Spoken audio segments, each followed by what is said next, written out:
Hello everyone, नमस्तुभ्यम। मैं गुरु विकास। आज हम लोग जो है सो परिमेय संख्याओं के प्रकार के ऊपर डिस्कस करेंगे। तो ग्रेड 10 के जितने भी स्टूडेंट्स हैं, प्यारे बच्चों, आप लोग जो है सो कॉपी पेन निकालिए और जो है सो कंसंट्रेशन माइंड के साथ हम लोग समझते हैं, है ना, कि परिमेय संख्याओं का प्रकार, यानी परिमेय संख्याओं में कौन कौन सा नंबर इंक्लूड है ना।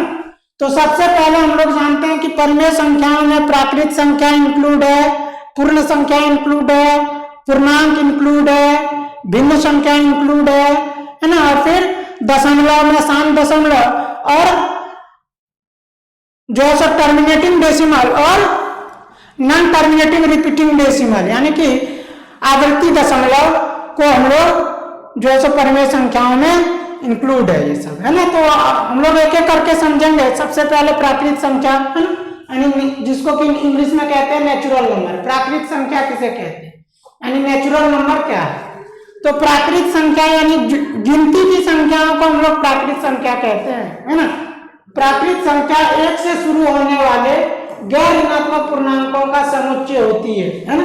यानी गिनती हम लोग कहां से शुरू करते हैं, एक से, 1 2 3 4, है ना। तो ये सारा संख्या क्या है, प्राकृत संख्या। सभी गणनीय संख्याओं को प्राकृतिक संख्याएं कहते हैं, यानी प्राकृत संख्याओं का प्रास 1 से अनंत तक होता है। यानी कि नेचुरल नंबर का जो रेंज होता है, स्टार्ट 1 से होगा और खत्म कहां पे होगा, अनंत पे, है ना।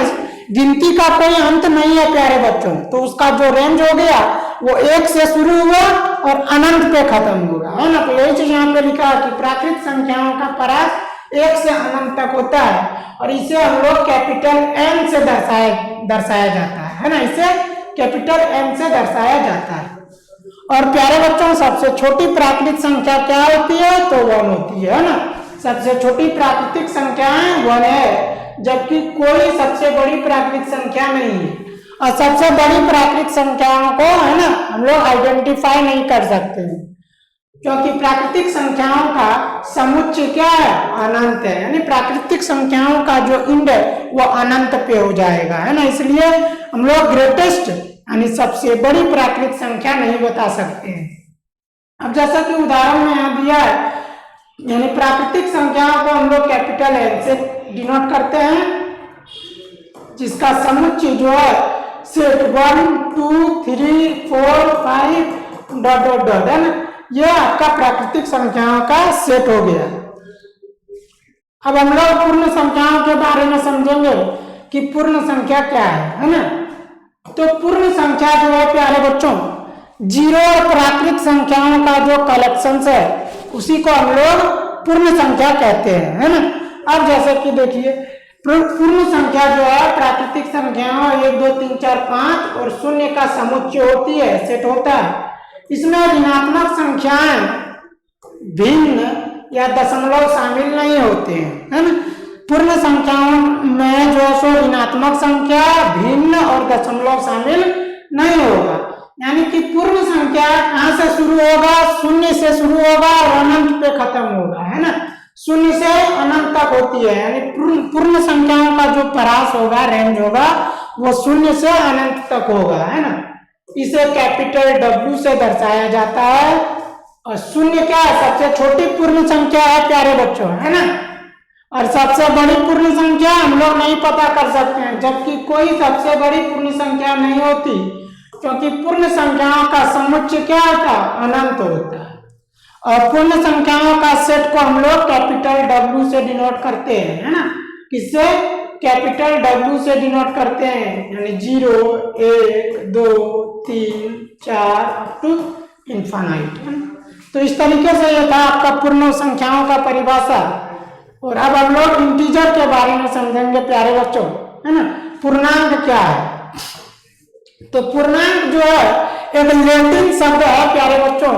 लैटिन शब्द से पूर्णांक लिया गया है, इंटीजर, है ना। एक लैटिन शब्द इंटीजर है, इसी इंटीजर से पूर्णांक आया है, जिसका अर्थ है पूर्ण या अक्षुण्ण, है ना।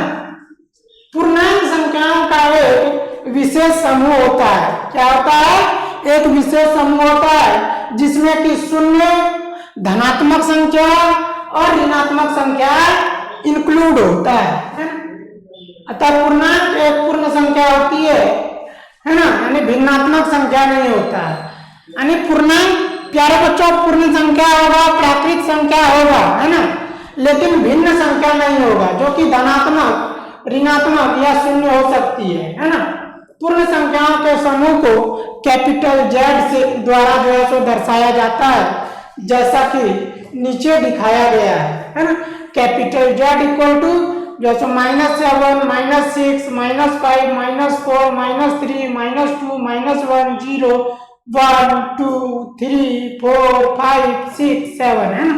ये सब क्या है, पूर्णांक संख्याओं का एक सेट है ना। जैसा कि यहाँ पे एग्जांपल दिया गया -7 क्या है, एक ऋणात्मक पूर्णांक है ना, क्योंकि माइनस साइन लगा। 1 क्या है, एक धनात्मक पूर्णांक है। 3 क्या है, एक धनात्मक पूर्णांक है। -78 क्या है, ऋणात्मक पूर्णांक है। 56 क्या है, एक धनात्मक पूर्णांक है। और 300 क्या है, धनात्मक पूर्णांक है ना। तो पूर्णांक न होने वाली संख्याओं के उदाहरण जैसे कि -1.4 ये कैसा है, ऋणात्मक दशमलव नंबर है ना। ये 5/2 ये भिन्न वाला संख्या है, इसलिए ये कैसा पूर्णांक नहीं हो सकता। 9.23 है ना। अब देखिए पूर्णांक को 3 श्रेणी में बांटा गया है। पहला हो गया आपका शून्य, दूसरा हो गया धनात्मक पूर्णांक और तीसरा हो गया ऋणात्मक पूर्णांक है ना। तो पूर्णांकों को 3 श्रेणियों में वर्गीकृत किया गया। फर्स्ट हो गया आपका शून्य, दूसरा हो गया धनात्मक पूर्णांक और तीसरा हो गया ऋणात्मक पूर्णांक है ना। ऋणात्मक पूर्णांक क्या होता है, प्राकृतिक संख्याओं का योज्य प्रतिलोम होता है, योज्य व्युत्क्रम होता है ना। तो यह था आपका इंटीजर का डेफिनेशन, परिभाषा। और अब हम लोग प्यारे बच्चों प्राइम संख्या है ना और कंपोजिट संख्या के बारे में समझेंगे, यानी अभाज्य संख्या और भाज्य संख्या के बारे में है ना।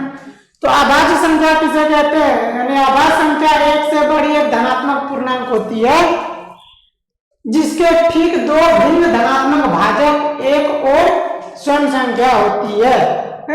यानी एक ऐसी संख्या जिसके पास में 2 गुणनखंड हो, एक और वह स्वयं संख्या, उसे हम लोग अभाज्य संख्या कहते हैं है ना। जैसे कि 2 हो गया, 3 हो गया, 5 हो गया, 7 हो गया, 11, 13, 17, 19, 23, 25, यह सब कैसा संख्या, अभाज्य संख्या है ना। अब हम लोग भाज्य संख्या के बारे में समझेंगे, जिसको कि इंग्लिश में कंपोजिट नंबर कहते हैं। तो भाज्य संख्या क्या होता है, एक से बड़ी व एक धनात्मक पूर्णांक होती है जो कि अभाज्य नहीं होता। कहने का अर्थ है एक ऐसी संख्या जिसके पास में 2 से अधिक गुणनखंड हो, उसे हम लोग भाज्य संख्या कहते हैं है ना।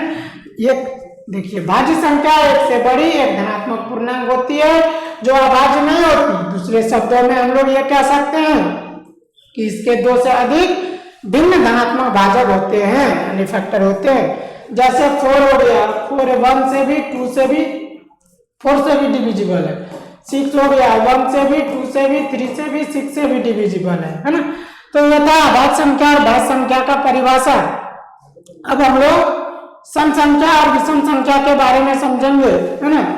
सम संख्या यानी इवन नंबर। सम संख्या किसे कहते हैं, तो सम संख्या एक पूर्णांक होती है ना। वह पूर्णांक होती है जो 2 से पूर्णतः विभाजित हो, जो 2 से पूर्णतः विभाजित हो, जिसमें कि 2 से भाग देने पे कोई भी शेष पद न बचे है ना, यानी 0 बचे। दूसरे शब्दों में कोई भी संख्या सम होती है यदि उसका अंतिम निम्न में से कोई एक हो। यदि 0, 2, 4, 6 या 8 में से कोई भी अंक अधिक कोई भी नंबर के यूनिट प्लेस पे होगा, इकाई अंक पे होगा, तो वह नंबर सम संख्या होगा। जैसा कि 258 का अंतिम अंक 8 है, इसलिए यह कैसा संख्या है, सम संख्या है। 1470 का जो अंतिम अंक है 0 है, इसलिए यह कैसा संख्या है, सम संख्या है। अब देखिए 93 का जो अंतिम अंक है वो 3 है, और 3 कैसा हो जाएगा, ये विषम संख्या होगा है ना। तो ये था आपका सम संख्या का परिभाषा। आई होप आप लोगों को ये जो है परिभाषा समझ में आया होगा। और यदि प्यारे बच्चों आप लोगों को ये वीडियो पसंद आया तो लाइक कीजिए, सब्सक्राइब कीजिए और अपने दोस्तों के साथ शेयर कीजिए, और हमारे प्लेटफॉर्म से जुड़िए, E2FE प्लेटफॉर्म से है ना। तो फिर अब हम लोग नेक्स्ट क्लास में इसके आगे डिस्कस करेंगे। तो आज का क्लास यहीं पे समाप्त करते हैं। धन्यवाद। आपका दिन शुभ हो।